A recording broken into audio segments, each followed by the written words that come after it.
네, 여러분 안녕하세요. 뉴스입니다. 어제 JTBC에서 대담 문재인의 5년이라는 방송이 있었습니다. 이날 문재인 대통령은 손석희 앵커와 많은 질문을 주고받았는데 그 중에는 조국 전 장관 가족을 언급한 부분이 있었습니다.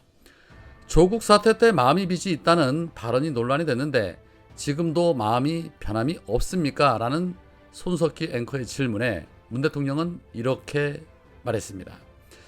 그 사람, 그분의 가족들이 겪었던 고통에는 참으로 마음이 아프다.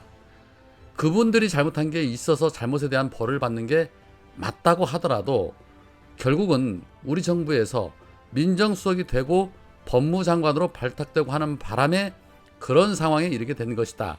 그에 대한 안타까운 마음은 없을 수 없다라고 말했습니다. 그 안타까운 마음, 미안한 마음, 퇴임 전에 정경심 교수 사면으로 이어졌으면 하는 게 시민들의 마음입니다. 자, 또한 최근 정경심 교수를 사면해야 한다는 목소리가 나오는 상황에 대해서는 문 대통령은 이렇게 말했습니다. 사면은 대통령이 마음대로 할 수 있는 권한이라고 생각하지 않는다. 사면은 사법정의와 부딪힐 수 있어 사법정의를 보완하는 차원에서만 행사돼야 한다. 사면권은 대통령의 고유 권한이라고 하지만 결코 대통령의 특권일 수 없다. 그분들의 사면이 사법정의를 보완할 수 있을지 사법정의에 부딪힐지 판단하는 것은 전적으로 국민의 몫이다. 국민의 지지나 공감대가 판단 기준이다 라고 말했습니다. 자, 일단은 사면에 대해서는 보류 입장을 보이신 겁니다. 작년 말에도 박근혜 사면 가능성에 대해서 계속해서 선을 그었지만 문재인 대통령은 국민 통합과 박근혜의 건강을 이유로 12월 24일에 박근혜 사면을 전격 결정을 했습니다. 그런 연장선상에서 본다라면 정경심 교수가 정치인은 아니지만 정치적인 희생을 당하신 만큼 충분히 사면이 돼야 한다고 생각을 합니다. 최근에 종교계 등 각계 각층에서 사면 탄원서를 올리고 있는데 아마도 그런 부분을 충분히 감안을 하셔서 사면을 해 주실 거라 믿습니다. 자, 한편 서울시장 후보로 나선 송영길 전 대표가 CBS 한판 승부에 출연을 해서 이재명 고문이 등판해야 한다는 주장을 내놨습니다. 앞서 김남국 의원은 이재명 고문이 아직까지 활동 계획이 없다라고 밝힌 바 있는데 송영길 전 대표는 이렇게 주장을 합니다. 송영길이나 이재명이나 지난 대선 때 1600만 표 이상을 만든 성과가 있다. 물론 우리가 패배했지만 이것을 무의로 해산시킬 것이냐, 이 에너지를 모아서 이번 지방선거 승리에 기여하도록 만들 것이냐, 저는 후자가 중요하다. 이재명 고문이 지방선거 선거 지원을 하시든지 보궐선거에 나오든지 어떤 형태로든 참여하는 게 맞다. 1600만 표를 얻은 정치인을 제도권 밖으로 놔둬서 전국의 안정이나 통합에 도움이 되겠느냐, 어떤 형태로든 정치를 그만둘 것은 아니지 않느냐, 제도권에 들어와서 같이 참여를 해야 국민 통합이 될 거 아니겠는가. 다만 공론화 과정이 필요하다. 제가 말씀드릴 단계는 아니고 이재명 전 지사도 고민하실 것이다.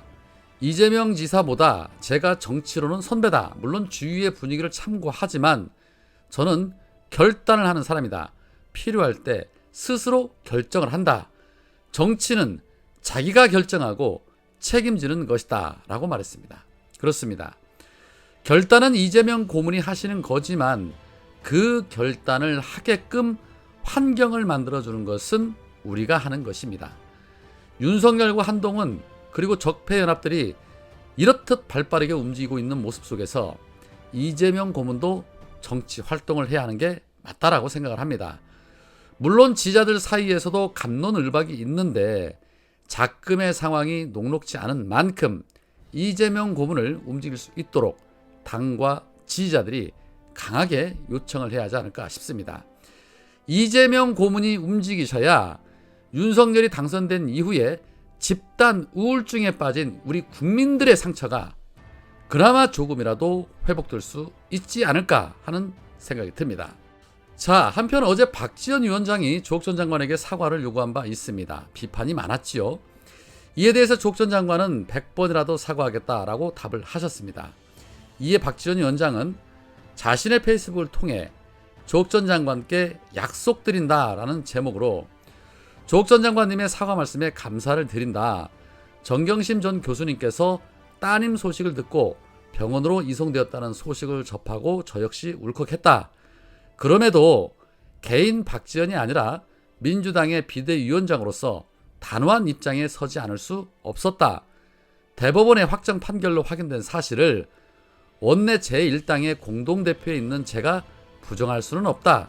그래야 상대방의 비판에서 떳떳하고 자율할 수 있다. 라면서 장관 청문회 때마다 반복되는 불공정, 편법, 비리를 보면서 소외감과 절망감에 빠진 청년 세대들을 대신해서 누군가는 말을 해야 했다는 점을 이해해 주시라. 다른 관점에서 자기 편은 무조건 감싸는 맹목적인 진영 논리와 내로남불에서 벗어나기 위해 내 편에 대해서 더 엄격해야 하는 것은 공당의 대표로서 난처하지만 피할 수 없는 역할이었다. 너그러이 이해해 주시리라 믿는다.